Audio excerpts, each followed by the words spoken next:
Hello everyone, मेरा नाम है Ritika Kandari and I recently cracked NEET 2024 with 701 marks out of 720 and an all India rank of 955 and this was my second attempt. So आज इस video में मैं आपको बताऊंगी about partial drop strategy and मैं खुद भी एक पार्शियल ड्रॉपर थी एंड क्या क्या चीज़ है एक पार्शियल ड्रॉपर को फॉलो करनी चाहिए अपने पार्शियल ड्रॉप ईयर में। तो लेट्स बिगिन। फर्स्टली आपको एक स्ट्रेटेजिक वे में पढ़ना चाहिए, लाइक रैंडमली कुछ भी ऐसे चैप्टर्स उठा के नहीं पढ़ने चाहिए।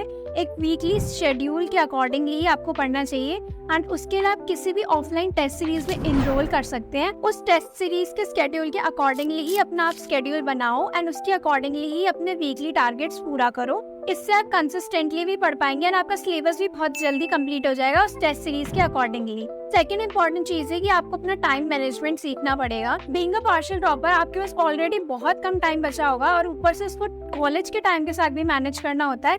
इसलिए आई वुड सजेस्ट कि आप वीडियो लेक्चर्स मत देखो, क्योंकि अगर आपने पार्शियल ड्रॉप करा है तो ऑलरेडी आपने एक दो ड्रॉप पहले ही कर लिए होंगे।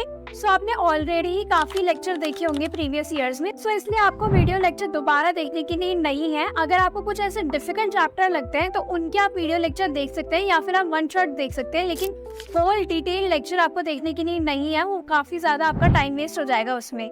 एंड जो चैप्टर आपको आते हैं आप उनको नोट्स एंड एनसीईआरटी के थ्रू पढ़ सकते हैं। थर्ड इंपॉर्टेंट टिप है इसकी practice as many question as you can, क्योंकि नीट में सिलेक्शन के लिए क्वेश्चन प्रैक्टिसिंग करना बहुत ज्यादा इंपॉर्टेंट होता है। आप जितना हो सके उतने ज्यादा क्वेश्चन प्रैक्टिस करो एंड उसके लिए आई वुड रिकमेंड कि आप कोई ऐप ले लो क्वेश्चन प्रैक्टिसिंग के लिए। मैंने खुद नीट प्रेप का टारगेट बैच लिया हुआ था, क्योंकि इतनी सारी बुक्स आप कैरी नहीं कर सकते कॉलेज में। इससे बेटर है कि आप अपने फोन में ही उस एप्लीकेशन को यूज कर सकते हैं लाइब्रेरी में एंड हर टाइप के उसमें क्वेश्चन सॉल्व कर सकते हैं। एंड नीट प्रेप में भी मैं सारे टाइप के क्वेश्चन सॉल्व करती थी। रिकमेंडेड क्वेश्चन, पीवाईक्यूज, एनसीईआरटी के बैक एक्सरसाइज एंड एग्जाम्पल के क्वेश्चंस भी उसमें अवेलेबल होते थे। सो काफी हेल्पफुल एंड इजीली एक्सेसिबल है। Fourth important thing is avoid distraction in college. College में वैसे ही बहुत ज्यादा फेस्ट एंड कल्चरल एक्टिविटीज होती हैं, तो आप उनमें बिल्कुल भी पार्ट मत लेना। इवन अपने फ्रेंड सर्कल के साथ भी ज्यादा चिल आउट मत करना, क्योंकि आपके पास ऑलरेडी बहुत कम टाइम बचा है। इससे बेटर आप कॉलेज की लाइब्रेरी में जाके क्वेश्चन प्रैक्टिसिंग कर सकते हैं। नेक्स्ट थिंग इज, अगर आपके कॉलेज में अटेंडेंस का इशू नहीं है तो आप लेक्चर की क्लासेस स्किप कर सकते हैं एंड सिर्फ प्रैक्टिकल की क्लासेस अटेंड करिए। एंड अगर आपके कॉलेज में अटेंडेंस का इशू है तो आप सिर्फ इंपॉर्टेंट सब्जेक्ट की क्लासेस अटेंड कर सकते हैं।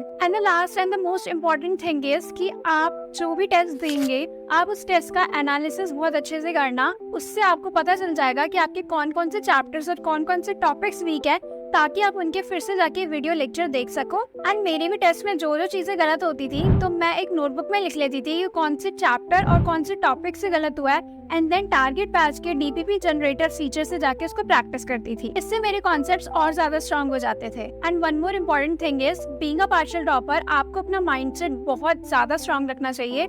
आपको ज्यादा स्ट्रेस लेने की कोई नीड नहीं है। बस जो भी आपका स्केड्यूल है टेस्ट सीरीज का उसके अकॉर्डिंगली ही आराम से पढ़ते रहो एंड जो जो आपकी चीजें गलत हो रही हैं उनको दोबारा जाके रीड करो एंड बहुत ज्यादा क्वेश्चन सॉल्व करो एंड अपनी मिस्टेक्स को एनालाइज करो। Thank you.